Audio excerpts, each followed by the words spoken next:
प्रभु ने गाजियाबाद के कराया। सभी भक्तों को धन्यवाद कीर्तन में भाग लेने के लिए। अभी हम लोग मंगलाचरण करते हैं। ओम अज्ञानतिमिरान्धस्य ज्ञानांजन शलाकया चक्षुरुन्मीलितं येन तस्मै श्री गुरुवे नमः। श्री चैतन्य मनोभीष्टं स्थापितं येन भूतले स्वयं रूप कदा मह्यं ददाति स्वपदान्तिकम्। वन्देऽहं श्री गुरु श्री युद्ध पद कमलम श्री गुरु वैष्णवांश श्री रूपम साग्र जातम सहगण रघुनाथम वितम तम सजीवम स्वाधेतम सावधूतम परिजम सहितम कृष्ण चैतन्य देवम श्री राधा कृष्ण पादान सहगण ललिता श्री विशाखा वितांत च। नम ओम विष्णु पादाय कृष्ण पृष्ठाय भूतले श्रीमते भक्ति वेदांत स्वामिन इति नामिने। नमस्ते सारस्वती देवे गौरवाणी प्रचारिणे निर्विशेषा शून्यवादी पाश्चात्य देश तारिणे वांछा कल्पतरुभ्यश्च कृपा सिन्धुभ्येव च पतितानां पावनेभ्यो वैष्णवेभ्यो नमो नमः। नमो महावदान्याय कृष्ण प्रेम प्रदायते कृष्णाय कृष्ण चैतन्य नामने गौरत्विषे नमः। हे कृष्ण करुणा सिंधु दीन बंधु जगतपते गोपेश गोपिका कांत राधा कांत नमस्तुते। तप्त कांचन गौरांगी राधे बिंदावनेश्वरी विषभानुसुते देवी प्रणमामि हरिप्रिये। नीलांचल निवासाय नित्याय परमात्मने बलभद्र सुभद्रायां जगन्नाथाय ते नमः। जय श्री कृष्ण चैतन्य प्रभु नित्यानंद श्री अद्वैत गदाधर श्रीवासादि गौर भक्त बिंद मुखम करोति वाचालम पंगुलंगे यत्कृपातमहं वंदे श्री गुरुमदीन तारिणम परमानंद माधवम श्री चैतन्य ईश्वरम। हरे कृष्ण कृष्ण कृष्ण हरे हरे हरे राम राम राम हरे हरे। श्री श्री मंगलाचरण की जय। शिला प्रभुपाद की जय। हरे कृष्णा। आज के इस भगवत चर्चा में सभी भक्तों का हार्दिक स्वागत है। सभी भक्तों के चरणों में मेरा सादर दंडवत प्रणाम है। राधा माधव राधा गोविंद गुरु परम वैष्णव परम भागवतों की असीम कृपा से हम सब भक्त मिलकर श्रीमद् भागवतम के ऊपर कई दिनों से चर्चा कर पा रहे हैं। कैंटो 7 के 9वें अध्याय में है प्रहलाद द्वारा नरसिंह देव का शांत किया जाना। इसके पहले 8 अध्याय समाप्त किए हैं। कैंटो 7 के संक्षेप में दोहराते हैं। प्रथम अध्याय है, इसके अंदर में सुखदेव गोस्वामी जी परीक्षित महाराज को क्या बताते हैं? भगवान समदर्शी है। और इस बात को स्थापित करने के लिए पूरी ये भागवतम के अंदर में कैंटो 1 से लेकर लास्ट तक के अंदर में सुखदेव गोस्वामी जी किसकी चर्चा करते हैं? नारद जी और युधिष्ठिर के बीच में रासु यज्ञ के समय में जो चर्चा हुई उसके अंदर में वो शिशुपाल का उदाहरण देके कि कैसे भगवान से इच्छा करने के बाद भी भगवान ने उसे सायुज्य मुक्ति प्रदान की, तो भगवान कैसे पक्षपाती हो सकते हैं। फिर बताते हैं कि ये कौन है, शिशुपाल कौन है? भगवान विष्णु के द्वारपालों में जो जय विजय हैं वो हैं। और बताते हैं कि जो जय विजय हैं किस प्रकार वो इस भौतिक जगत में आए, वो गिरे नहीं थे, आए थे भगवान की योग माया की शक्ति के कारण, कृपा के कारण आते हैं और लीला करते हैं। और उसके बारे में बताते हैं हिरण्यकशिपु है उसका कैसे उसने अपने पुत्र प्रहलाद से वो ईर्ष्या करता था। तो प्रश्न वहां पर तुरंत युधिष्ठिर महाराज कहते हैं पहली बात तो ये बताइए असुर का पुत्र भक्त कैसे बना, और दूसरा वो ईर्ष्या क्यों करता था। तो अध्याय 2 में उसके लिए हम लोग प्रवेश करते हैं। शिष्यक असुर राज हिरण्यकशिपु के बारे में बहुत डिटेल में यहाँ पर नारद जी युधिष्ठिर को बताते हैं कि किस प्रकार जब उसका भाई हिरण्याक्ष मारा जाता है भगवान बराह के द्वारा, तो क्रोधित होता है, लेकिन अपनी किस प्रकार वो आत्मा के बारे में, इस भौतिक जगत की नश्वरता के बारे में दिव्य ज्ञान प्रदान करता है। और उसके बाद में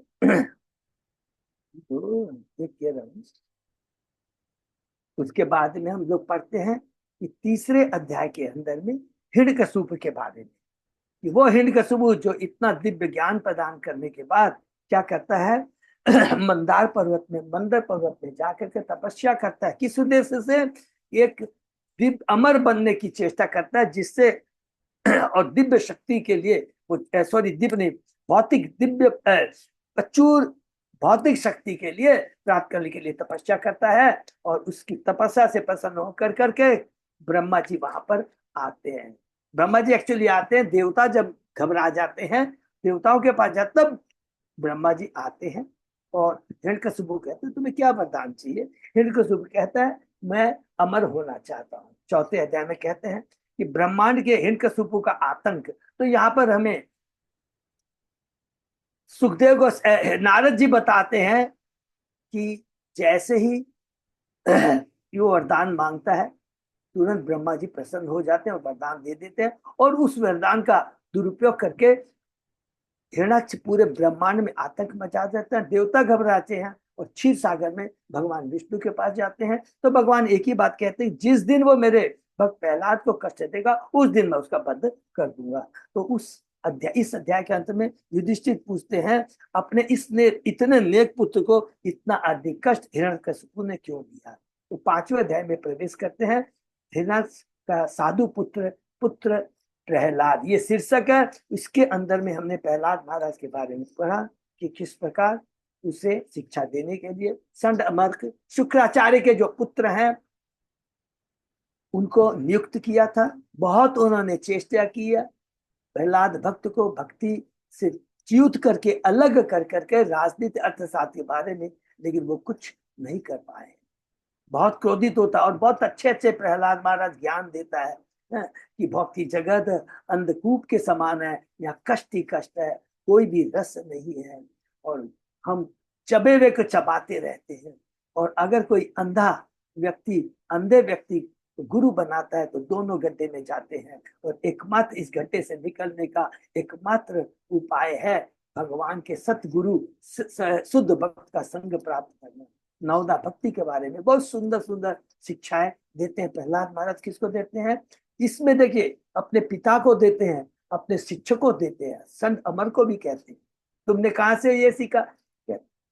शत्रु मित्र के बारे में बताते हैं। शत्रु मित्र का ये जो भाव है ये केवल हमारी चेतना की उपलब्ध, दूषित चेतना की उपज है, आत्मा का ये नहीं है। आत्मा तो सात्वर से सच्चिदानंद है। इस पर बहुत शिक्षा देते हैं। और इसके बाद में बताते हैं कि जब उनके शिक्षक नहीं रहते थे तो किस प्रकार प्रहलाद महाराज अपने असुर मित्रों को भगवत ज्ञान देते हैं, जिसका डिटेल में वर्णन छठे अध्याय में। शीर्षक है प्रहलाद द्वारा अपने असुर सहपाठियों को उपदेश। पहला ज्ञान क्या है, मनुष्य योनि बहुत दुर्लभ है किंतु अर्थपूर्ण है, इसी जीवन में भक्ति संपन्न की जा सकती है। हम भक्तगण सदैव भगवान के चरणों का यशोगान करते हैं, और हमें अर्थ धर्म अर्थ काम तथा मोक्ष की याचना नहीं करनी चाहिए, क्योंकि ये तो स्वतः ही प्राप्त है। हमारे नेचा जिस प्रकार दुख बिना बोले आता है उसी प्रकार सुख भी बिना बोले आता है, तो अत्यधिक प्रयास करने की दरकार नहीं है। हे मित्रों, मैंने यह दिव्य ज्ञान, यह भगवत धर्म मैंने अपने गुरु नारद जी से सुना।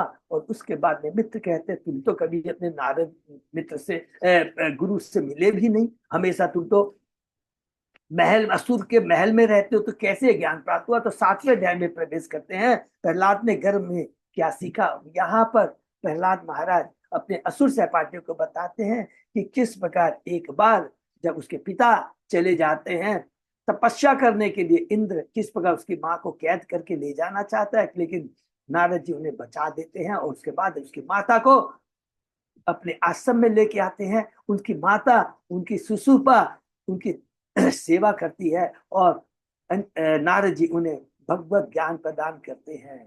और वही ज्ञान प्रहलाद महाराज ने गर्भ में अपनी माता के घर में नारद जी से सीखा।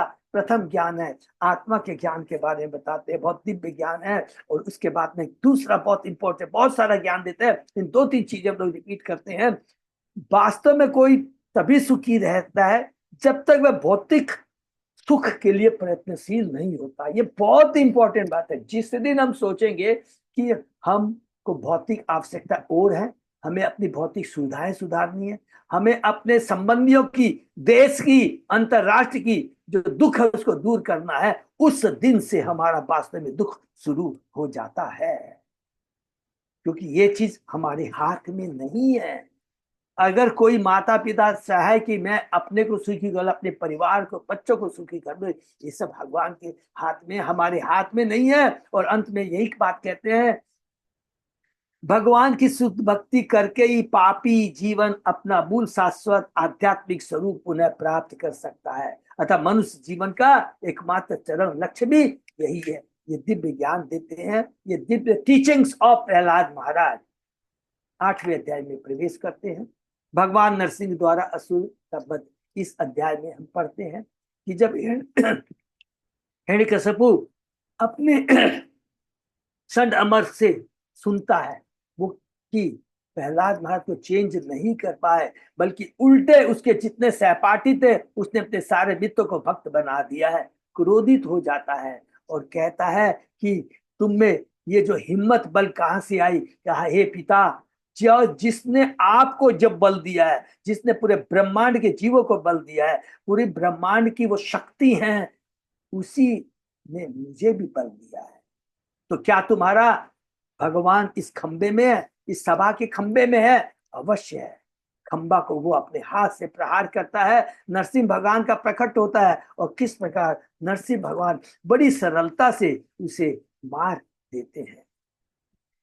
बहुत सुंदर यहाँ पर है। उसके बाद में हमने पढ़ा कि किस प्रकार अलग अलग देवता, देव माने ब्रह्मा जी से लेकर के शिव, इंद्र, पितृलोक, सिद्ध लोक, विद्याधर लोग, नाग लोग, अप्सरा, चंद, सब तरह के लोकों के लोग आते हैं, भगवान की स्तुति करते हैं, लेकिन भगवान प्रसन्न नहीं होते हैं। 90वें अध्याय में हम लोग प्रवेश करते हैं। नारद ये युधिष्ठिर महाराज को कहते हैं कि हे युधिष्ठिर, ब्रह्मा, शिव, यहाँ तक कि लक्ष्मी जी भगवान को शांत नहीं कर सकी। उसके बाद में ब्रह्मा जी रिक्वेस्ट करते हैं, अनुरोध करते हैं प्रहलाद महाराज को कि तुम जाओ आगे और शांत करो। और उससे यहाँ से शुरू होता है प्रहलाद महाराज की प्रार्थनाएं। पहली बहुत सुंदर प्रार्थना है कि अरे मुझे तो असुर परिवार में जन्म मिला है और मेरे में क्या योग्यता है कि मैं आपको प्रसन्न कर सकूं। बड़े बड़े देवता शिव, ब्रह्मा जो सतोगुण में स्थित है, आपको प्रसन्न नहीं कर पाए। दूसरी बात कहता है कि हाँ प्रभु, जितने भी ये संपत्ति, समाज, सौंदर्य, तपस्या है, ये कोई भी गुण आपको प्रसन्न नहीं कर सकते। एकमात्र भक्ति आपको प्रसन्न करती है। गुजेंद्र का उदाहरण देते हैं। फिर कहते हैं, बहुत इंपॉर्टेंट बात कहते हैं कि अगर कोई ब्राह्मण है, सारे ब्राह्मण के गुण हैं, लेकिन अगर वो भगवान की भक्ति नहीं करता है तो वो बात, अपने परिवार की बात तो छोड़ो, खुद का कल्याण नहीं कर सकता, खुद को शुद्ध नहीं कर सकता। इसके विपरीत अगर किसी ने चंडाल के घर में भी जन्म लिया है तो वो अपने को शुद्ध करने के अलावा अपने सारे परिवार को पवित्र कर देता है। भगवान को किसी भी भेंट की आवश्यकता नहीं होती है। अगर हम भगवान की पूजा करते हैं तो इससे हमारा ही कल्याण होता है। हे प्रभु, आपके इस विकराल रूप से मैं भयभीत नहीं हूं। अगर वास्तव में मैं भयभीत हूं इस भौतिक जगत की दशा से, मैं जो असुरों के बीच में पैदा हूं, असुरों के बीच में असुरों का संग जो मिला हुआ है, इससे मैं सबसे ज्यादा भयभीत हूं। हे भगवान, ब्रह्मांड की कोई भी चीज हमारे दुख को दूर नहीं कर सकती। एकमात्र रामबाण दिवा है आपकी सेवा, आपके नाम की भक्ति है जो सारे कष्टों को दूर कर सकती है। उसके बाद में कहते हैं, हे भगवान, मुझे सारे सांसारिक ऐश्वर्य, योग शक्ति, दीर्घायु तथा चीटी से लेकर ब्रह्मा के द्वारा भोग्य बस भौतिक आनंदों का पूरा पूरा अनुभव। ये बहुत इंपॉर्टेंट श्लोक है। कहता देखो, मैंने सबको देखा है, ब्रह्मा जी को देखा, शिव को, इंद्र, सबको देखा है, किस प्रकार बड़ी बड़ी योग शक्ति वालों को देखा है, दीर्घ आयु वालों को देखा है, दिव्य ऐश्वर्य से युक्त लोगों को देखा है, आनंद मनाते हुए देखा है। किंतु आपके शक्तिशाली काल के रूप में इन सबों का नष्ट हो जाना निश्चित हो जाते हैं। लेकिन आपकी ये साली काल शक्ति है, इन सबों के सारे ऐश्वर्य को, सारे दीर्घ आयु को, सारे योग शक्ति को नष्ट कर देती है। अतः मैं अपने अनुभव के आधार पर इन सबको नहीं चाहता। मेरी तो आपसे एकमात्र यही प्रार्थना है, आप मुझे अपने शुद्ध भक्तों के संपर्क में रखे और निष्ठावान दास के रूप में उनकी सेवा करने का मौका दिए। हे प्रभु, बहुत ये सुंदर श्लोक है। हे भगवान, मैं भक्तों की संगति के कारण, वातावरण के कारण सर्पों के अंधकुओं में गिरता जा रहा था। बहुत ध्यान से सुने, बहुत रिपीटेशन।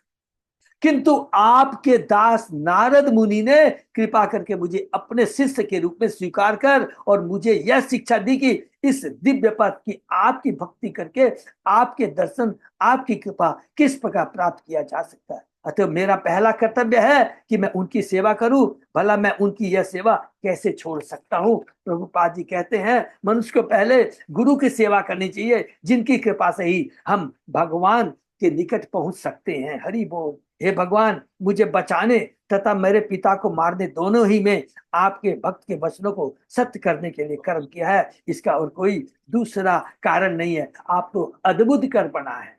नारद जी ने कहा था कयुधि माता को, माता कयुधि को, कि तुम्हारे पुत्र की रक्षा होगी। इंद्र को कहा था ये भगवान का भक्त तुम्हारे माता कयुधि गर्भ में पल रहा है, कोई भी इसे मार नहीं सकता है। और दूसरा, भगवान का भक्त हमेशा सुरक्षित रहता है। तो आपने ये दोनों कार्य किए हैं। यह विराट जगत आपकी शक्ति का परिणाम है, परिणाम है। फिर भी आप अपने को उससे पृथक रखते हैं। प्रत्येक वस्तु आपके उद्बुद्ध होने के कारण आपसे भिन्न नहीं है। अर्थात चेतन महाप्रभु का जो दर्शन है, क्या दर्शन है? अचिंत भेदा भेद। ये बहुत हमने जो लास्ट श्लोक में बहुत इंपॉर्टेंट है, अचिंत भेदा भेद का ये दर्शन, इसको क्लियर किया था चेतन महाप्रभु ने। कौन से एग्जाम्पल दे कर कर करके? चेतन महाप्रभु ने सूर्य का और सूर्य की किरण का एग्जाम्पल, बहुत सुंदर है। चेतन में जब मिलेगा हम लोग डिटेल में पढ़ेंगे कि बिना सूर्य की किरण का कोई अस्तित्व नहीं है, बिना सूर्य के। अर्थात शक्तिमान के बिना शक्ति का कोई भी अस्तित्व नहीं हो सकता। इसके आगे प्रहलाद महाराज की और आगे प्रार्थना है, जिसको आज हम पढ़ते हैं। ओम नमो भगवते वासुदेवाय। ओम नमो भगवते वासुदेवाय।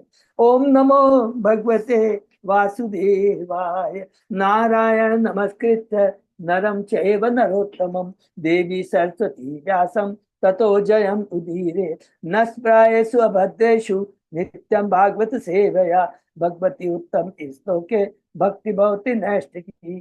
कृष्णाय वासुदेवाय देवकी नंदनाय च नंद गोप कुमाराय गोविंदाय नमो नमः। आराधयो भगवान ब्रजेश तनय ततधाम वृंदावनम रमया काचित उपासना व्रजवधु वर्गेण्य कल्पिता। श्रीमद्भागवतम प्रमाणम अमलम प्रेमा पुमर्तो महान।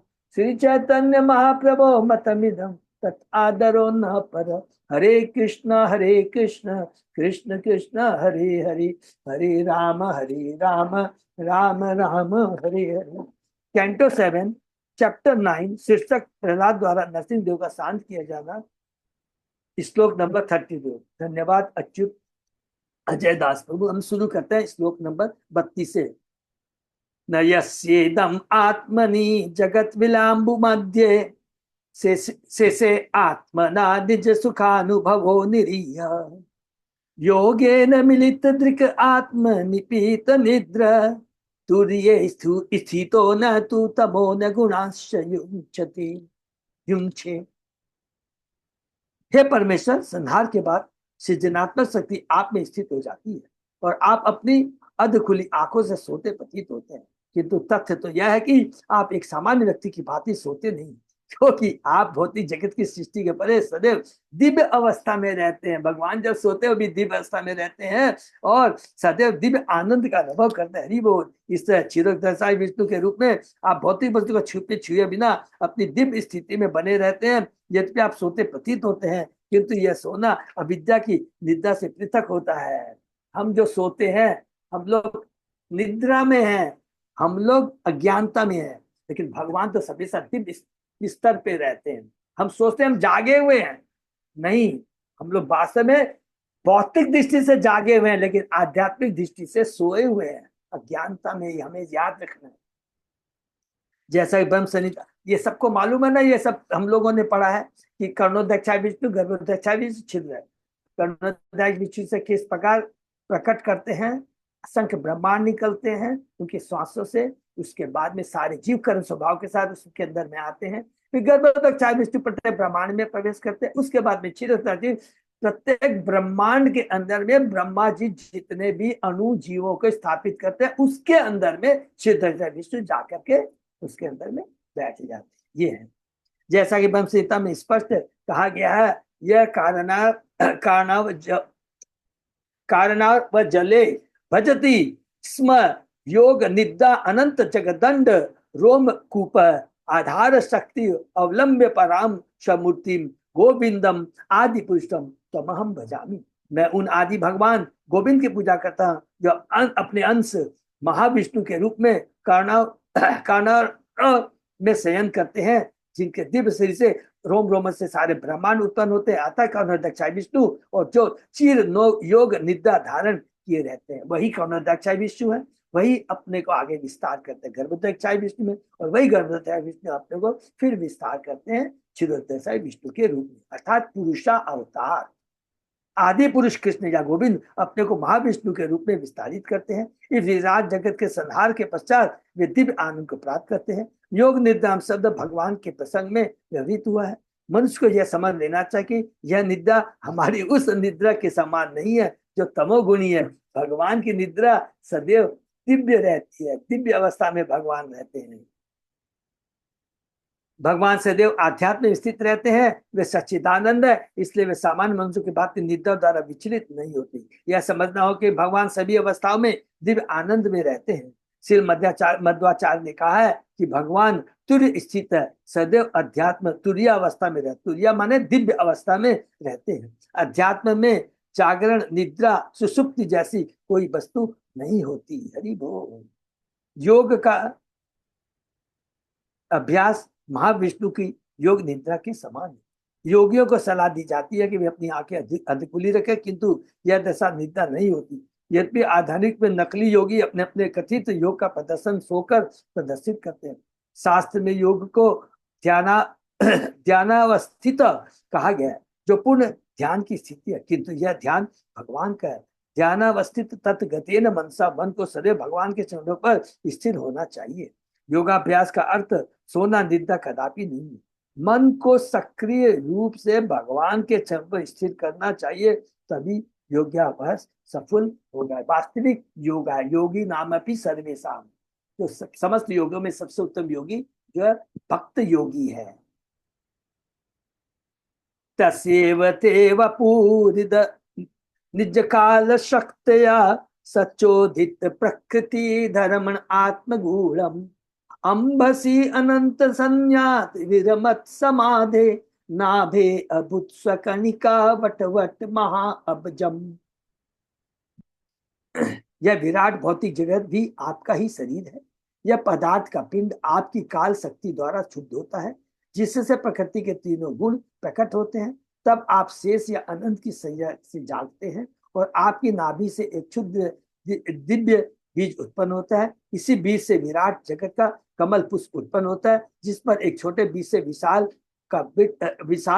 बट वृक्ष उगता है। हरि बोल। गर्भोदक्षाय महाविष्णु के तीन विभिन्न रूपों का क्रमशः वर्णन किया जा रहा है। ये है कर्णोदक्षाय विष्णु, गर्भोदक्षाय विष्णु तथा क्षीरोदक्षाय विष्णु, जो सृष्टि तथा पालन के उद्गम है और जिनसे सारे अवतार भी निकलते हैं।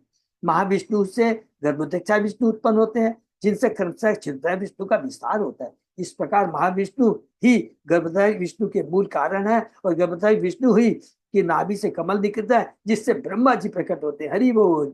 इस प्रकार वस्तु का मूल कारण विष्णु है। फलस्वरूप विष्णु, इस समस्त विराट जगत विष्णु से भिन्न नहीं है। इसकी पुष्टि भगवद गीता में हुई है। चतुश्लोकी भागवतम का पहला श्लोक, चतुश्लोकी गीता का पहला श्लोक, अहम सर्वस्व प्रभो मत सर्व प्रवर्तते, मैं समस्त आध्यात्मिक तथा भौतिक जगतों का स्रोत हूँ, मुझी से प्रत्येक बुद्धि उद्भूत है। गर्भोदक्षाय विष्णु का विष्णु के अंश है, जो स्वयं संकर्षण के अंश है। इस प्रकार अंततोगता, ये देखिए बहुत इंपॉर्टेंट है, इस प्रकार अंततोगत्वा कृष्ण समस्त कारणों के कारण है। ईश्वर परम कृष्ण सच्चिदानंद अनादि आदि गोविंद सर्व कारण कारणम। ये बहुत इंपॉर्टेंट बात प्रभुपाद जी यहाँ पर तात्पर्य में बता देता। अल्टीमेट कारण कौन है? कृष्ण ही है।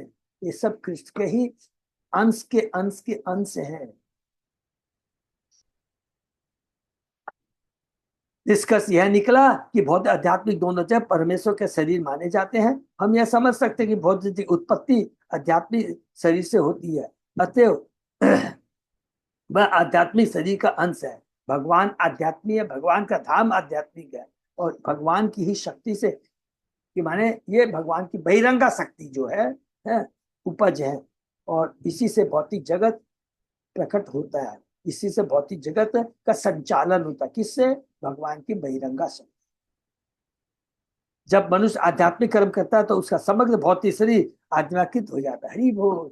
जिस दिन हम इस भौतिक शरीर को कृष्ण की सेवा में लगाते हैं, अपनी चेतना को, अपने शरीर को, सारी इंद्रियों को भगवान की सेवा में लगाते हैं, तो याद रखेंगे वो भौतिक नहीं रह जाता है, वह आध्यात्मिक हो जाता है। इसी प्रकार जब इस भौतिक जब कृष्ण आंदोलन का विस्तार होता है तो समूचा संसार कृष्णमय हो जाता है, आध्यात्मिकृत हो जाता है। जब तक इसकी अनुभूति नहीं होती तब तक हम इस भौतिक जगत में रहते हैं, किंतु जो ही हम पूर्ण रूपेण कृष्ण हो जाते हैं तो हम इस भौतिक जगत में न रहकर आध्यात्मिक जगत में रहते हैं। बहुत इंपॉर्टेंट चीज है।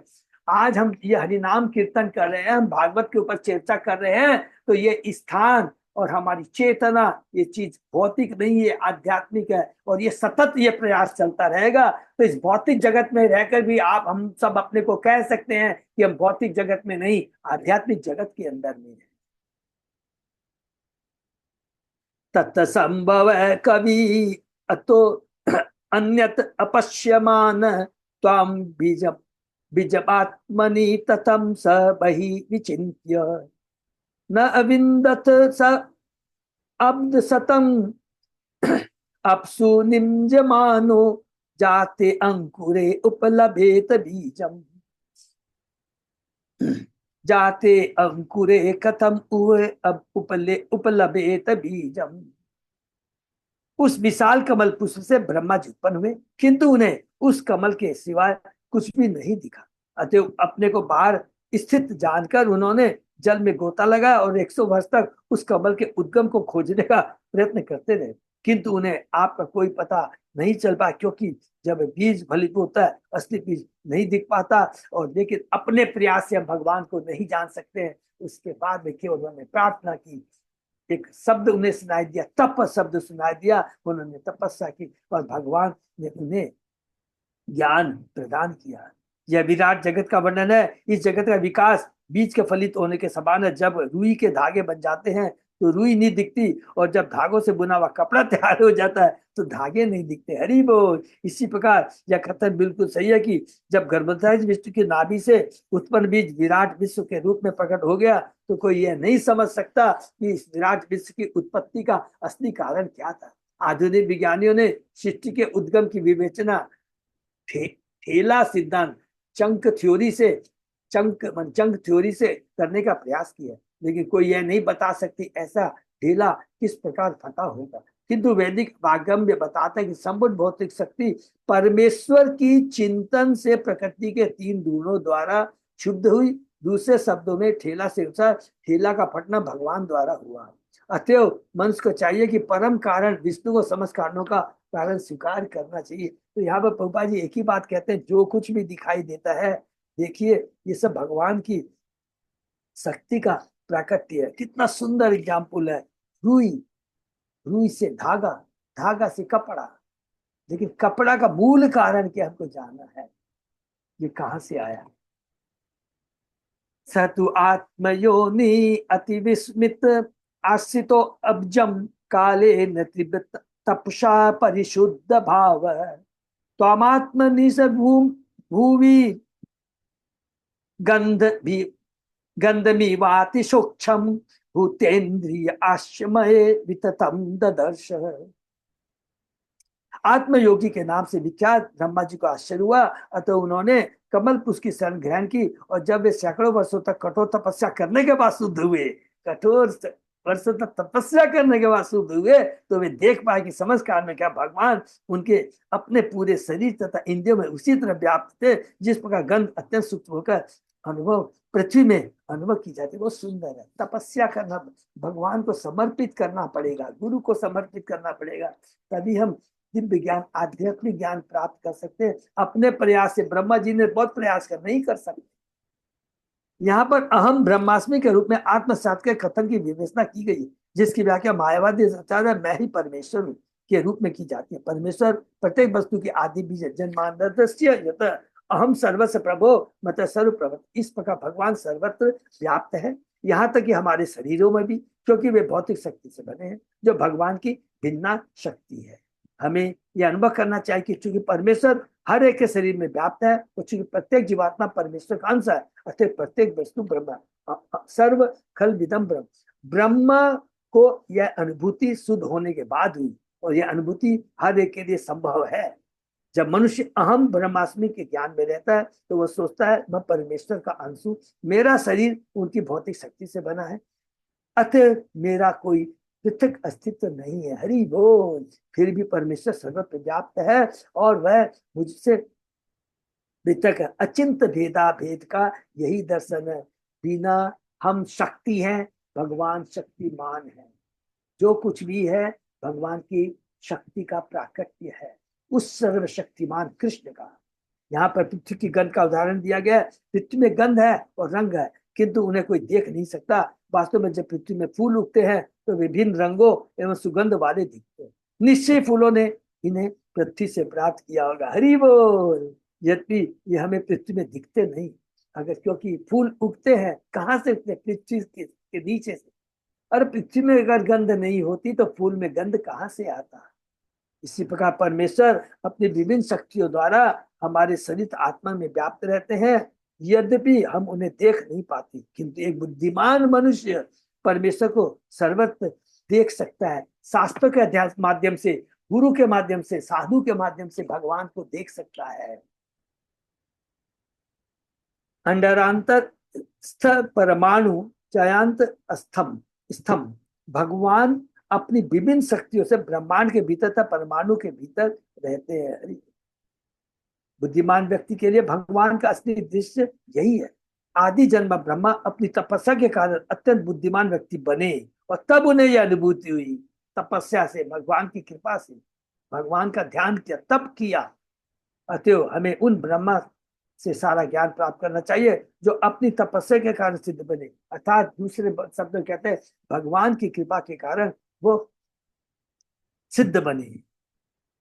एवं सहस्र बदनांग्री सिर करोरु नाशाद्य कल नयनाभरणायुधान्यम मायामयम सदुपलक्षित सन्निवेशम दृष्ट्वा महापुरुषमाप मुदम विरिंच।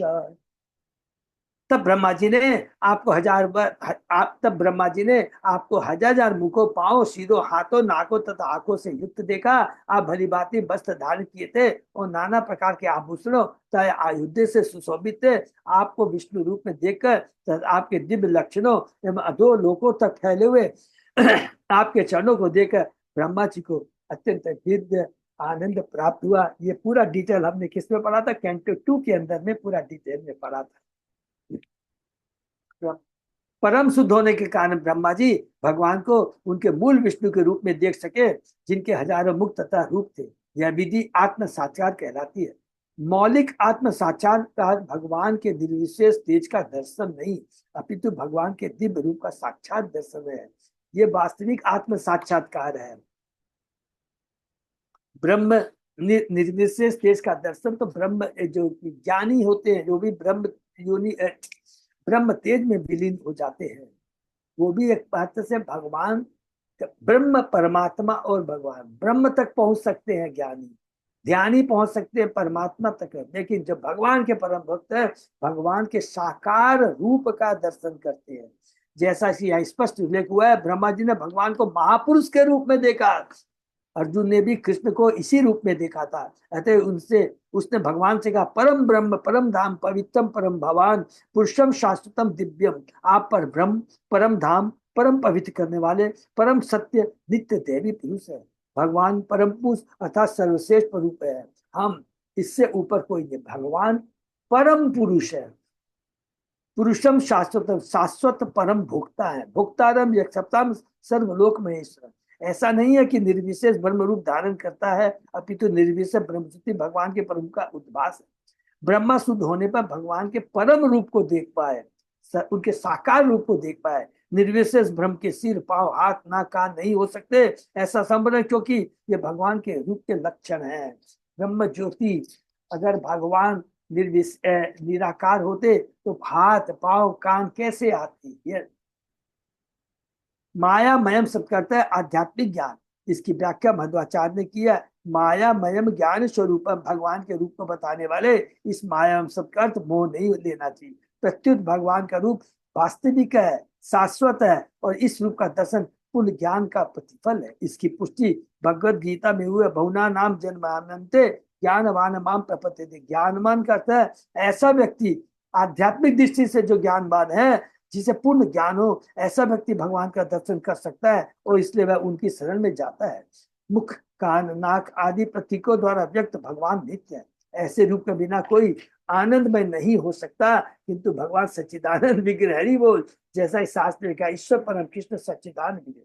जब कोई पूर्ण दिव्य आनंद को प्राप्त होता है तो वह आनंद के भगवान के रूप को देख सकता है। इस संबंध में श्री मध्वाचार्य कहते हैं, गंधाख्या देवता पृथ्वी व्याप्य तिष्ठति एवं व्याप्तम जगत विष्णु ब्रह्मात्मस्थम ददर्श।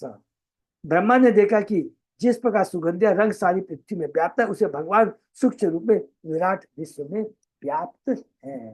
तो यहाँ पर फिर प्रभुपाद जी ने भगवान के बारे में बताया, ईश्वर तत्व के बारे में, भगवान के, कि भगवान साकार है, निराकार नहीं है। निराकार तो उनके शरीर से निकलने वाली ब्रह्म ज्योति है। तस्मे भवान है सिर तनुवम ही विभ्रत, वेद द्रुहो अति बलो मधु कैटवाक्यो, हत्वा अन्यत श्रुति गणान चरज च सत्वं त्वप्रिय तमाम तनुमाम नंती। हे भगवान, जब आप घोड़े का सिर धारण करके हय रूप में प्रकट हुए, तो आपने रजो तथा तमोगुण से पूर्ण मधु तथा कैटव नामक दो असुरों का संहार किया। फिर आपने ब्रह्मा को वैदिक ज्ञान प्रदान किया। इसी कारण सारे ऋषिगण आपके रूपों को दिव्य अर्थात तथा भौतिक गुणों से अछूता अछूता मानते हैं। भगवान अपने दिव्य रूप में यहाँ पर पूरा ईश्वर तत्व के बारे में, भगवान की श्रेष्ठता के बारे में, भगवता के बारे में, उनके साकार रूप के बारे में, शक्ति के बारे में यहाँ पर प्रहलाद महाराज जी अपनी प्रार्थनाओं में बता रहे हैं। भगवान अपने दिव्य रूप में अपने भक्तों को शिक्षा प्रदान करने के लिए सदा उद्यत रहते हैं। जैसा कि इस श्लोक में उल्लेख है, भगवान ने हयग्रीव रूप धारण करके मधु तथा केटक नामक असुरों का वध किया, क्योंकि उन्होंने ब्रह्मा जी पर आक्रमण किया था। आधुनिक असुर यह सोचते हैं कि सृष्टि के आरंभ में जीवन न था, किंतु भागवत में हमें ज्ञात होता है कि भगवान ने जिस प्रथम सजीव प्राणी को जन्म दिया वह ब्रह्मा था, जो उनकी कमल के नाभि से निकला था, जो वैदिक ज्ञान से ओतप्रोत है। उन्होंने तपस्या की थी, इसलिए भगवान ने प्रथम ज्ञान ब्रह्मा जी को दिया था। दुर्भाग्य जिन्हें वैदिक ज्ञान विस्तृत करने का भार सौंपा गया है तथा यथा कृष्ण भाव का प्रचार करने वाले भक्त, उन पर कभी कभी असुरों द्वारा आक्रमण किए जाते हैं, किंतु भक्तों को आश्वस्त रहना चाहिए कि ऐसे आसुरी आक्रमण से उनका बाल बाका भी नहीं होगा। हरि बोल। अरे और तो बात छोड़ दीजिए, कितनी बड़ी बात लिख रहे हैं प्रभुपाद जी। कोई असुर के आक्रमण से भक्त को नष्ट की तो बात छोड़ने, मारने की तो बात दूर की रही, उनका बाल भी बाका नहीं कर सकते। जैसा कि हिरण्यकशिपु ने प्रहलाद महाराज का बाल बाका भी नहीं कर पाए, क्योंकि भगवान उन्हें सुरक्षा प्रदान करने के लिए सदैव उद्यत रहते हैं। वेद वह ज्ञान प्रदान करते हैं जिसके द्वारा हम भगवान को समझ वेदस्य सर्वे रमेव वेद्यो। भगवान के भक्त उस ज्ञान का प्रसार करने के लिए सदैव उद्यत रहते हैं, जिससे कृष्ण भावना भी द्वारा भगवान को समझा जा सके। लेकिन असुरगण परमेश्वर का न समझ करने के कारण रजो तमोगुण से पूर्ण रहते हैं। इस प्रकार दिव्य रूप वाले भगवान असुरों का वध करने के लिए सदैव तत्पर रहते हैं। सतोगुण के अनुशीलन से ही मनुष्य दिव्य भगवान की स्थिति को तथा उन्हें समझने के मार्ग में आने वाले समस्त अवरोधों को हटाने के लिए जिस प्रकार सदैव उद्यत रहते हैं उसे समझ सकता है। सारांश रूप में जब भी भगवान अवतार लेते हैं तो वे अपने आदि दिव्य रूप में होते हैं। जैसा कि भगवत गीता में भगवान कहते हैं, यदा यदा ही धर्म से ग्लानि भवति भारत अभ्युत्थानं धर्मस्य तथात्मानं। हे भरतवंशी, जब जब धर्म की हानि होती है और अधर्म का प्राधान्य हो जाता है, उस समय मैं स्वयं अवतरित होता हूँ। भगवान के विषय में यह सोचना मूर्खता होगी कि वे मूलतः निर्विशेष है। हरि बोल। और जब वे साक्षात रूप में अवतरित होते हैं और तो भले भौतिक शरीर धारण करते हैं। भगवान जब भी अवतार लेते हैं तो वे अपने आदि दिव्य रूप में प्रकट होते हैं, जो आध्यात्मिक एवं आदरपूर्ण होता है, सच्चिदानंद होता है। लेकिन मायावादी जैसे अज्ञानी लोग भगवान के दिव्य रूप को नहीं समझ पाते, अतः भगवान यह कहकर उनको दंडित करते हैं, अवजानंती माम मूढ़ा मानुषी तनुभाषितम। ये बहुत इंपॉर्टेंट श्लोक है, 9वें अध्याय का 11वां श्लोक। मैं मनुष्य रूप में अवतरित होता हूँ तो मूर्ख मेरा उपहास करते हैं। जब भी भगवान प्रकट होते हैं, चाहे मछली के रूप में, कछुआ, सूकर या अन्य किसी रूप में हो, मनुष्य को यही समझना चाहिए कि वे अपनी दिव्य स्थिति बनाए रखते हैं। उन उससे च्युत नहीं होते, इसलिए भगवान को अच्युत कहा गया। और उनका एकमात्र कार्य रहता है हत्वा, असुरों का वध करना। भगवान भक्तों की रक्षा करने तथा असुरों का वध करने के प्रकट होते हैं। और भी सूक्ष्म भक्ति के भाव से कहें तो क्या कहेंगे, भगवान बद्ध जीवों की आसुरी प्रवृत्ति को नष्ट करने के लिए आते हैं। भगवान भक्तों की रक्षा कर असुर का वध करने के प्रकट होता है। परिता नाम साधु नाम विनाशाय तो दुष्कृत। चूंकि असुरगण सदैव वैदिक सभ्यता का विरोध करने के लिए सन्नद्ध रहते हैं, अतः भगवान के दिव्य रूप के द्वारा उनका वध असंभवी है, निश्चित है। इततम नृतिर्यक ऋषिदेव विष अवतारे लोकान विवाव्यसी जगत प्रतिपान धर्म महापुरपासी युगानुवृत्तम छन्न कलो यत अभवत योग अथ सत्वम। इस प्रकार हे प्रभु, आप विभिन्न अवतारों में मनुष्य, पशु, ऋषि, देवता, मत्स्य या कच्छप के रूप में प्रकट होते हैं और इस प्रकार विभिन्न लोकों में संपूर्ण सृष्टि का पालन करते हैं तथा असुरों का वध करते हैं। हे भगवान, आप युग के अनुसार धार्मिक सिद्धांतों की रक्षा करते हैं, किंतु कलयुग में आप अपने आप को भगवान के रूप में घोषित नहीं करते, इसलिए आप त्रियुग कहते हैं, अर्थात 3 युगों में प्रकट होने वाले हैं। तो ये बहुत सिंपल है, सबको तो मालूम होगा। चौथे युग में भगवान कलयुग में भक्त के रूप में अवतरित होते हैं, इसलिए भगवान को चतुर्युग त्रियुगी कहा, अर्थात 3 युग में, सतयुग, त्रेता युग, द्वापर युग। किंतु कलयुग में भगवान भक्त के रूप में आते। कौन? चैतन्य महाप्रभु की जय। जिस प्रकार मधु तथा केवट के आक्रमण से ब्रह्मा जी रक्षा करने के लिए भगवान प्रकट हुए थे, उसी प्रकार वे परम भक्त प्रहलाद महाराज की रक्षा करने के लिए भी प्रकट हुए। उसी प्रकार कलयुग के पति जीवों की रक्षा के लिए भगवान चैतन्य प्रकट हुए। हरि बोल। युग 4 है, सत्य, त्रेता, द्वापर। कलयुग को छोड़कर शेष 3 युगों में भगवान विभिन्न रूपों में प्रकट होकर भगवान कहलाते हैं।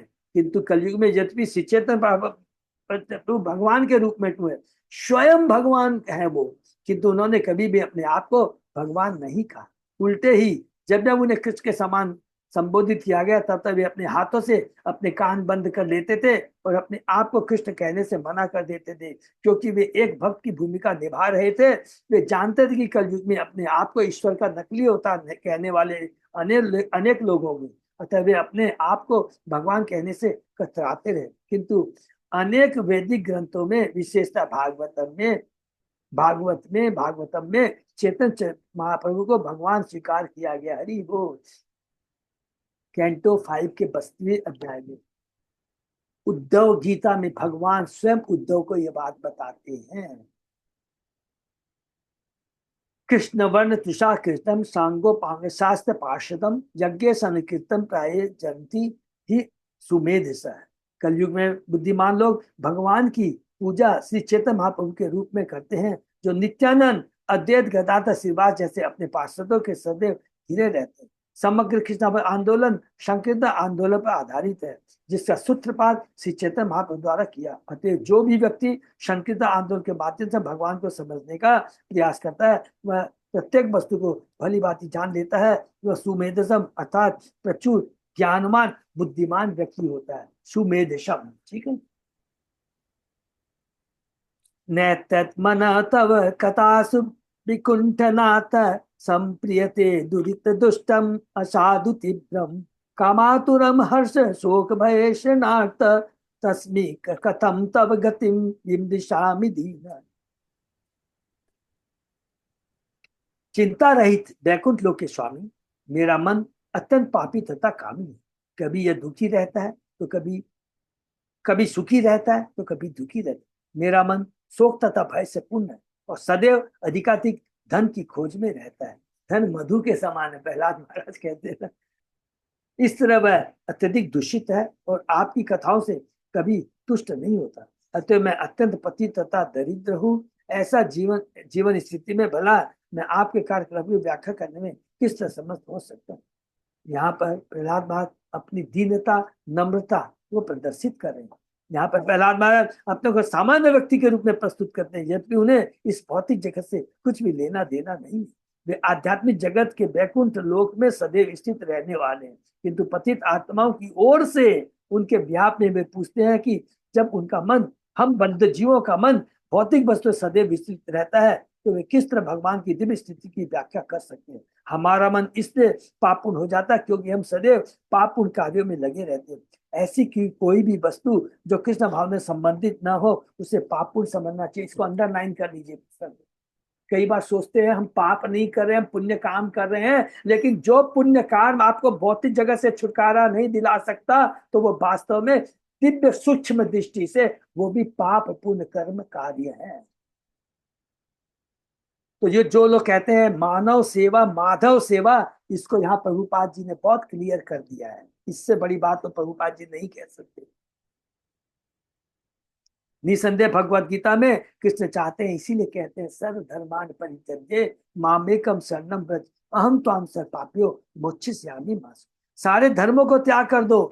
जो भी तुम धर्म समझता है, दान तुम्हारे भौतिक दान धर्म, कभी भी जब बोलेंगे ना भौतिक दान धर्म, भौतिक दृष्टि से हम दान दे रहे हैं, भौतिक दृष्टि से कपड़ा मकान बनवा रहे हैं, ये सारा जो है ये कार्य सात्विक सतोगुणी लेवल पे आके होता है, कोई डाउट नहीं है। लेकिन ये हमें जन्म मृत्यु जरा व्याधि के चक्र से नहीं छुड़ा सकता है। हमारा ये वास्तविक कार्य नहीं है। ये तो ऑलरेडी भगवान ईसावाद सदम भगवान ईशोपनिषद में कहते हैं कि ये सब चीज तो मैं स्वतः ही चीटी से लेकर ब्रह्मा तक के लिए स्वयं मैं व्यवस्था करता हूँ। तू कौन करने वाला है? ये मेरे शाश्वत अंश है, मेरी अंश है, मेरी संतान है। मुझको तुमसे ज्यादा चिंता है। तू क्यों दानी बनता है ज्यादा? तेरे को जो बोला गया पहले अपने को सुधार, अपने को आचरण मिला, दूसरों को भक्ति मिला और उनका उद्धार करे, यही मेरा वास्तविक आदेश है और इसी से मैं वास्तव में प्रसन्न हूंगा। सारे धर्मों को त्याग कर केवल मेरी शरण में आ जाओ, मैं सारे पाप कर्मों से तुम्हारा उद्धार कर दूंगा। तुम डरो मत। ये देखिए कितनी बड़ी मां सूचा है, तुम डरो मत। इतना पावरफुल स्वयं कृष्ण कह रहे हैं अर्जुन को। इससे बड़ी बात और क्या हो सकती है? जो ही कोई भगवान कृष्ण की शरण में जाता है वे तुरंत ही पाप कर्मों के फलों से छुटकारा दिला देते हैं। अतः जो भगवान के चरण कमलों से अनागत नहीं है उसे पापुन मूर्ख मनुष्यों में पतित तथा नास्तिक इच्छाओं के कारण समस्त असली ज्ञान से विहीन समझना चाहिए। इसकी पुष्टि भगवत गीता में हुई है। न माम दुष्कृतो मूढ़ा प्रपद्यन्ते नरात्मा माया अप्रियत ज्ञान आश्रम भावम आश्रिता। इसलिए विशेष रूप से इस कलयुग में मन को शुद्ध करना चाहिए और यह हरे कृष्ण महामंत्र के कीर्तन द्वारा ही संभव है। चेतो दर्पण मान, इस युग में हरे कृष्ण महामंत्र कीर्तन की विधि ही हरिनाम ही एकमात्र उपाय है जिससे पाप पूर्ण मन को शुद्ध किया जा सकता है। और दूसरे शब्द में कह देंगे जो अज्ञानता है, अज्ञानता को दूर किया जा सकता है। दो तरह की अज्ञानता है। एक तो हम लोग पाप माने भौतिक पाप कर्म करते जो कि शास्त्रों द्वारा अनुमोदित नहीं है। नशा करना, जुआ करना, अवैध संग और नशा ये मांसाहार करना, ये तो है ही। लेकिन उसके अलावा भी हम सोचते हैं कि मैं ये अच्छा काम कर रहा हूं, मैं ये काम कर रहा हूं। ये भी कलुषित मन के चलता ही होता है। इसमें मैं की भावना रहती है कि मैं कर रहा हूं। नहीं, मैं करेंगे तो भौतिक जगत में ही रहेंगे। जब तक हम ये नहीं समझ लेंगे कि हमें अल्टीमेटली करना क्या, हमें करना है हरि नाम का जप करना है। इससे हमारी चेतना शुद्ध होगी। चेतना कैसे शुद्ध होगी कि जो अटैचमेंट मैं की भावना वो खष्ट हो जाएगी और भगवान के प्रति आसक्ति जुड़ जाएगी। ये रियल चेतना का शुद्ध होना कहलाएगा। जब तक सारे पापों कर्म से जब तक सारे पाप पुण्य कर्मों से जुड़ जाता है तो मनुष्य मानव जीवन में अपने कर धर्म को समझ सकता है। कृष्ण आंदोलन पापी मनुष्य को शिक्षित करने के लिए, जिससे वे हरे कृष्ण महामंत्र का कीर्तन करने से ही पवित्र हो सके। हरे नाम हरे नाम केवलम कलो नास्ते नास्ते नास्ते गतिर अन्यथा। इस कलयुग में अधिक गंभीर तथा चतुर बनने के लिए, हृदय को स्वच्छ करने के लिए हरे कृष्ण महामंत्र के उच्चारण के अतिरिक्त अन्य कोई भी ऐसी विधि नहीं जिसका महत्व हो। हरि बोल।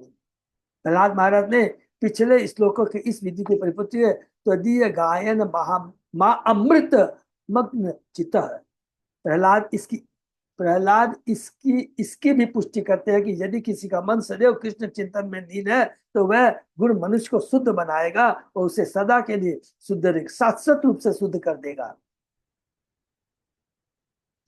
भगवान तथा उनके कार्य को समझने के लिए मनुष्य को भौतिक जगत के सारे कलमश से अपने मन को मुक्त रखना चाहिए और वह उसे भगवान के पवित्र नाम का उच्चारण करके ही प्राप्त कर सकता है। इस प्रकार वह सारे भाव भाव बंधन से छूट जाता है। हरि बोल। जिया एक तो अच्युत विकर्षित मावी तृप्ता शिष्यनो अन्यत त्वक उदरम श्रवणम कुतश्चित घ्राणो अन्यत चपल धिक च कर्म शक्ति वही सपतन्य इव गेह पतिम नुनंती। बहुत सुंदर से। हे अच्युत भगवान, मेरी दशा उस पुरुष की भांति है जिसकी कई पत्नियां हो और वे सभी उसे अपनी ओर आकर्षित करने का प्रयास कर रही। उदाहरणार्थ, जीव स्वादिष्ट भोजन की ओर आकृष्ट होती है, व्यंजनों की ओर आकृष्ट होती है। जनेन्द्रिया किसी स्त्री के साथ संभोग करने के लिए और स्पर्श इंद्रिया मुलायम वस्तुओं का स्पर्श करने के लिए आकृष्ट होती है। पेट भरा रहने पर भी अधिक खाना चाहता है और कान आपके विषय में न सुनकर सिनेमा गीतों की ओर आकृष्ट होती है। घ्राण की इंद्रिय किसी अन्य ओर की आकृष्ट होती है। चंचल आंखें इंद्रिय तृप्ति के दृश्यों की ओर आकृष्ट होती है तथा सक्रिय इंद्रिया अन्यत्र आकृष्ट होती है। इस तरह मैं सचमुच ही दुविधा में रहता हूँ। ये हमारे देखिए इस भौतिक जीवन की, बद्ध जीवन की वास्तविक सत्यता को यहाँ पर प्रहलाद महाराज कितना सुंदर रूप से उजागर कर रहे हैं। मानव जीवन इस आत्म साक्षात्कार के लिए, किंतु श्रवण कीर्तन विष्णु से प्रारंभ होने वाली यह विधि तब तक विचलित होती रहती है जब तक हमारी इंद्रिया भौतिक रूप से आकृष्ट होती है। अतः भक्ति करता है इंद्रियों को शुद्ध बनाना। बद्ध अवस्था में हमारी इंद्रिया भौतिक इंद्रिय तृप्ति द्वारा प्रच्छन्न रहती है और जब तक मनुष्य को इंद्रियों को विमल बनाने का प्रशिक्षण नहीं प्राप्त होता तब तक वह भक्त नहीं बन सकता। इसलिए हम अपने किस्म आंदोलन में प्रारंभ से ये उपदेश देते हैं कि मनुष्य इंद्रियों के कार्यकलापों को विशेषतः जीव को सीमित करे, जिसे भक्ति विनोद ठाकुर ने अत्यंत लालची तथा अजय बनाया है। जीव के इस आकर्षण पर अंकुश लगाने के लिए उसे सलाह दी जाती है कि वह न तो मांस से ऐसी अखाद्य वस्तुएं खाए, न ही वह जीव को सुरापान करने का धूमपान करने की अनुमति दे। यहाँ तक कि चाय तथा कॉफी पीने की भी अनुमति नहीं दी जाती। इसी प्रकार जनेन्द्रियों को अवैध काम से रोकना चाहिए। इंद्रियों पर ऐसे अंकुश के बिना मनुष्य कृष्ण भावनामृत में प्रगति नहीं कर सकता। इंद्रियों को वश में करने की एकमात्र विधि, इंद्रियों को बस में करने की एकमात्र विधि भगवान के पवित्र नाम का कीर्तन एवं श्रवण करना। हरि बोल। अन्यथा मनुष्य सदैव विचलित होता रहेगा। जिस प्रकार की अनेक पतियों वाला गृहस्थ सदैव इंद्रिय उनके द्वारा विचलित किया जाता है। हरि बोल।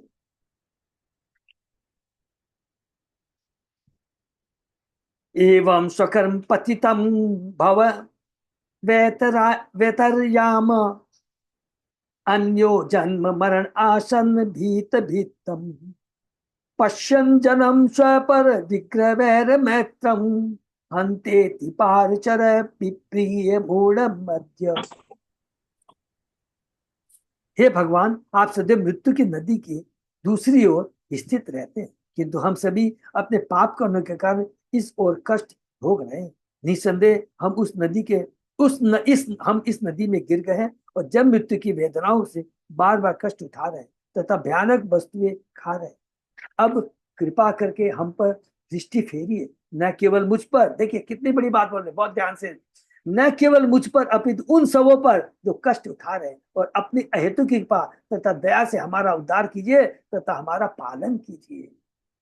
भगवान शुद्ध वैष्णव प्रहलाद महाराज से न केवल अपने लिए, ये शुद्ध वैष्णव का लक्षण क्या होता है, न केवल अपने लिए अपितु समस्त पीड़ित जीवात्माओं के लिए प्रार्थना करते हैं।